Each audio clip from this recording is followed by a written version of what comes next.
Light খেলায়। আরে ভাই একটা কথা বলছি শুনে রাখ। তোদের 6টা হাজার সুরবানি মাইকে 10,000-এর কাছে শিশু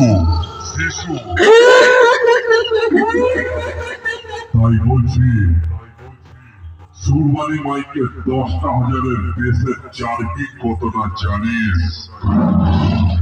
না জানলে সামনাসামনি আয়। চার্কি কি জিনিস এই ফিল্ডে দেখিয়ে দেবো, কথাটা মাথায় রাখিস।